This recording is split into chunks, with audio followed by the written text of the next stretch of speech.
O que você faria se descobrisse que a pessoa que deveria cuidar do seu pai estava planejando a morte dele? Hoje, vou contar a história mais intensa da minha vida. Uma história sobre traição, herança e justiça.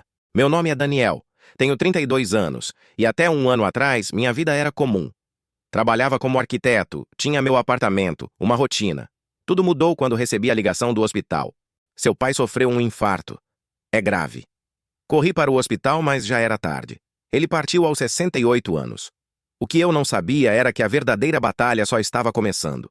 No enterro, enquanto amigos e familiares prestavam suas últimas homenagens, minha madrasta, Beatriz, de 45 anos, já planejava seu próximo movimento. Eu a vi sussurrando com um homem de terno que eu não conhecia. 2 dias depois do funeral, cheguei à casa onde cresci para pegar algumas lembranças do meu pai. Para minha surpresa, minhas malas estavam na calçada, sob uma chuva fina e fria. Beatriz abriu a porta com um sorriso frio. Daniel, preciso falar com você. O testamento do seu pai é claro. Tudo fica para mim. A casa, as economias, tudo. Você tem 30 dias para buscar o resto das suas coisas. Eu não acreditei. Beatriz, meu pai nunca faria isso. Ele me prometeu que esta casa seria minha. Onde está o testamento? Ela sacou uma cópia. Assinado e registrado. O advogado Ricardo cuidou de tudo. Naquele momento, algo dentro de mim despertou. Meu pai era metódico, organizado, desconfiado. Ele não deixaria tudo para uma mulher que conhecia há apenas 5 anos, ignorando seu único filho. Deixe-me voltar um pouco. Meu pai, Eduardo, era engenheiro civil aposentado. Minha mãe faleceu de câncer quando eu tinha 25 anos. Ele ficou perdido, vulnerável. 2 anos depois, conheceu Beatriz em um curso de pintura. Beatriz era 23 anos mais nova, charmosa, atenciosa. No início, eu fiquei feliz por ele, mas logo percebi padrões estranhos. Ela isolava ele dos amigos, controlava suas finanças, medicamentos. Tentei alertar meu pai. Pai, ela está muito interessada no seu dinheiro. Ele se irritava. Filho, não seja invejoso. Ela me faz feliz. Nossa relação começou a se deteriorar por causa dela. Nos últimos meses de vida do meu pai, notei mudanças drásticas. Ele estava sempre sonolento, confuso. Seus velhos amigos me ligavam preocupados. Ele não atende mais o telefone. Está sumido. Uma semana antes de morrer, consegui visitá-lo sozinho. Beatriz precisou fazer compras. Encontrei meu pai pálido, frágil. Ele me chamou ao escritório e apontou para o relógio cuco na parede. Daniel, lembra quando você era pequeno e tentamos consertar este relógio? Nunca funcionou direito, mas eu guardo por sentimento. Ele piscou. Às vezes, as coisas mais quebradas guardam os maiores segredos. Na época, não entendi. Achava que era a confusão da idade. Mas naquela noite, com minhas malas na calçada, aquelas palavras ecoaram na minha mente. As coisas mais quebradas guardam os maiores segredos. Fui para um hotel barato, destroçado. Como poderia meu pai me deserdar? Algo estava errado. Liguei para o único advogado que conhecia, um amigo da faculdade, Marcos. Contei a história. Daniel, isso cheira a fraude. Mas precisamos de provas. Sem provas, é a palavra dela contra a sua. O testamento parece válido. Eu precisava de algo concreto. E então, lembrei do relógio. Naquela mesma noite, voltei à casa. A chuva havia parado. A casa estava escura, mas um carro que não reconheci estava na garagem. Era o advogado Ricardo? Decidi arriscar. Conhecia cada centímetro daquela propriedade. A janela da lavanderia sempre fechava mal. Com cuidado, a abri e entrei silenciosamente. O coração batia tão forte que eu temia que me ouvissem. O escritório do meu pai era sagrado. Ninguém entrava sem permissão. Mesmo Beatriz raramente ia lá. Abri a porta e senti seu cheiro, papel antigo, madeira, café. Quase chorei. O relógio cuco estava lá, parado às 11h11. Meu pai dizia que era a hora em que conheceu minha mãe. Com mãos trêmulas peguei o relógio. Era pesado, de madeira escura. Examinei cada centímetro. Na parte de trás, uma placa de madeira fechava o mecanismo. Com uma faca de bolso que meu pai me deu, afrouxei as pequenas travas. A placa caiu. Lá dentro, além das engrenagens enferrujadas, havia um pequeno envelope plástico. Dentro, um cartão micro SD. Meu coração disparou. Aquele era o segredo que meu pai tentava me contar. Ouvi passos no corredor. Beatriz! Guardei o cartão, fechei o relógio rapidamente e me escondi atrás da cortina. Ela entrou no escritório, ligou a luz, olhou ao redor como se sentisse algo estranho. Ela foi até a mesa do meu pai, abriu uma gaveta e pegou um maço de notas. Contou, sorriu, guardou na bolsa. Em seguida fez uma ligação. Ricardo, está tudo seguro. O menino aceitou a derrota. Esperei até ela sair e ir para o quarto. Senti uma mistura de raiva e tristeza. Meu pai ainda não estava frio na terra e ela já roubava da casa dele. Saí pela janela com o tesouro nas mãos. No hotel, conectei o cartão SD ao computador. Havia centenas de arquivos, vídeos, áudios, documentos digitalizados. Meu pai tinha instalado câmeras escondidas por toda a casa após começar a desconfiar de Beatriz. O primeiro vídeo que abri era do escritório. Data: 3 meses atrás. Beatriz e um homem, o advogado Ricardo, estavam na sala. Ele está dormindo. Podemos falar à vontade, dizia ela. Ricardo: precisamos do testamento assinado antes que ele piore. Se ele morrer sem testamento, o filho herda metade. Beatriz: eu sei, mas ele se recusa a mudar. Ainda quer deixar tudo para o Daniel. Ricardo: então vamos ajudá-lo a tomar a decisão certa. Temos os medicamentos. Em doses certas ele ficará confuso. Assinará qualquer coisa. Beatriz sorriu. Genial! Eu tremia assistindo. Eles estavam planejando dopar meu pai para roubar sua herança. Mas pior estava por vir. Vídeos subsequentes mostravam a execução do plano. Num vídeo datado de 2 semanas antes da morte do meu pai, Beatriz colocava algo em seu chá. Toma, querido, vai te fazer bem. Ele, já visivelmente enfraquecido, bebia obedientemente. Meia hora depois, Ricardo chegava com documentos. Eduardo, precisa assinar alguns papéis do condomínio. Meu pai, com a letra trêmula e irreconhecível, assinava. Era o falso testamento. O áudio capturava Ricardo sussurrando para Beatriz. Com essa dose nele não deve durar mais um mês. Problema resolvido. Ela respondia. Finalmente livre. Eu vomitei no banheiro do hotel. Não era apenas fraude, era assassinato. Meu pai não morrera de infarto natural. Foram envenenando-o lentamente até seu coração ceder. Liguei para Marcos às 3 da manhã. Preciso te ver agora, é urgente. Ele atendeu preocupado. Fui até seu escritório e mostrei os vídeos. Ele ficou pálido.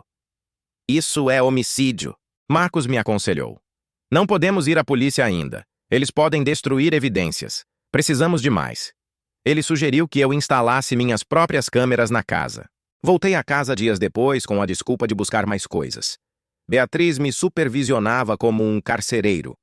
Enquanto ela falava ao telefone, escondi pequenas câmeras espiãs em pontos estratégicos. Nas semanas seguintes, coletamos mais provas. Beatriz e Ricardo comemoravam a vitória. Ela já vendia joias da minha mãe, planejava viagens, tudo gravado. Mas a prova mais chocante veio de um áudio. Beatriz ligou para uma amiga. Finalmente livre do velho e o melhor. O filho idiota nem desconfia. Acha que foi infarto. O Ricardo foi brilhante com os remédios. A amiga perguntou. Não tem medo que o Daniel descubra? Beatriz riu. Ele é um arquiteto, não um detetive. E se descobrir, quem vai acreditar nele? Temos um testamento perfeito. Com provas sólidas, Marcos preparou a estratégia legal. Primeiro, entramos com uma ação para anular o testamento por fraude. Marcos alertou. Vamos revelar as provas só no momento certo. O jantar de leitura do testamento foi marcado. Todos os interessados deveriam comparecer. Eu, Beatriz, o advogado Ricardo. Marcos me instruiu. Mantenha a calma. Deixe que eles se exponham. No dia, vesti o mesmo terno que usei no funeral do meu pai. Era minha armadura. Cheguei ao escritório de Ricardo pontualmente. Beatriz já estava lá, vestida de lixo caro, perfume forte. Ricardo começou o teatrinho. Senhores, hoje cumprimos a última vontade do finado Eduardo. Ele leu o testamento falso, deixando tudo para Beatriz, com uma pequena mesada para mim. Beatriz fingiu emoção. Meu amor pensou em tudo. Eu me levantei. Com licença, tenho algumas questões sobre este documento. Ricardo pareceu irritado. Está tudo legal, jovem.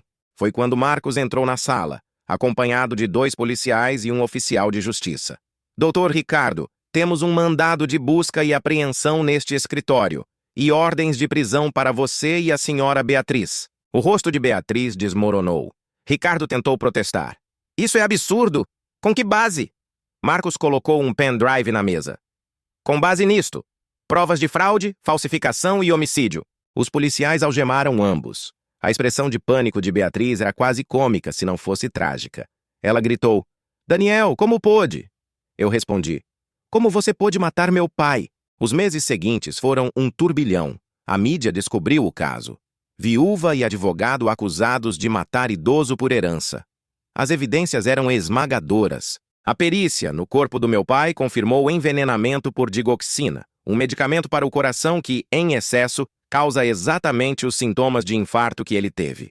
Beatriz confessou em troca de redução de pena. Revelou que Ricardo era seu amante há anos. Já tinham aplicado o golpe antes, em um idoso solitário em outra cidade, mas não foram descobertos. No julgamento, ela chorou. Disse que se arrependia. Mas os vídeos mostravam sua frieza. Ricardo manteve a inocência, mas a evidência era irrefutável. O veredito: Beatriz, 22 anos de prisão por homicídio qualificado. Ricardo, 25 anos por homicídio e falsificação. Ambos condenados a devolver cada centavo roubado. Herdei tudo do meu pai. Mas o dinheiro não importava. O que importava era a justiça. Usei parte da herança para algo que honraria a memória do meu pai. Criei a Fundação Eduardo, uma organização que ajuda idosos vítimas de abuso financeiro e emocional. Oferecemos assistência legal, aconselhamento e até instalação de sistemas de segurança discretos. Em um ano, ajudamos mais de 200 idosos a recuperarem seus bens e dignidade. A fundação cresce, com voluntários e doações de pessoas tocadas pela história do meu pai. Muitas pessoas me perguntam: como seguir em frente após tal traição? A resposta é simples. Meu pai me ensinou, mesmo após partir. Ele desconfiou de Beatriz, mas era tarde demais para se livrar dela. Então, ele se protegeu da única forma que pôde. Documentando tudo. Sua paranoia se tornou sua salvação. E a minha. Às vezes, visito sua sepultura. Levo flores e conto sobre a fundação. Pai, você não morreu em vão. Sua história está protegendo outros. É meu modo de manter sua memória viva. Beatriz apelou da sentença, mas perdeu. Ela cumpre pena em uma penitenciária de segurança média. Escreveu-me uma carta pedindo perdão. Não respondi. Algumas coisas são imperdoáveis. Ricardo também apelou. Seu caso ganhou atenção nacional, expondo práticas corruptas de alguns advogados especializados em idosos vulneráveis. Houve mudanças na legislação por causa disso. Esta experiência me ensinou lições duras. 1. A ganância não tem limites. 2. A justiça pode ser lenta, mas existe. 3. O amor verdadeiro se preocupa mesmo após a morte. Meu pai me deixou mais que propriedades. Deixou um exemplo de resiliência e cuidado. Mesmo envenenado, dopado, confuso, ele encontrou uma maneira de me proteger. O relógio Cuco agora está em meu escritório. Não funciona, mas está lá. Um lembrete de que até nas coisas quebradas há valor. Nas aparências simples, há complexidade. Na fundação, ouvimos histórias diariamente, como a Dona Maria, 82 anos, cuja cuidadora roubava suas joias, ou o seu João, 78, cujo neto falsificava seus cheques. Cada caso nos lembra do meu pai. Cada vitória na justiça é um pouco de paz para minha alma.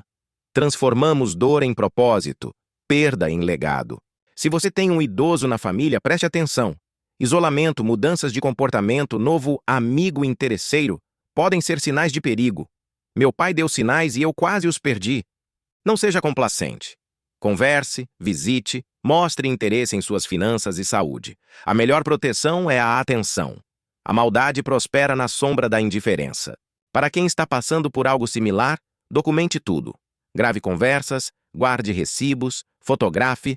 A evidência é crucial e busque ajuda legal imediatamente. Para os idosos assistindo, não tenham vergonha de desconfiar.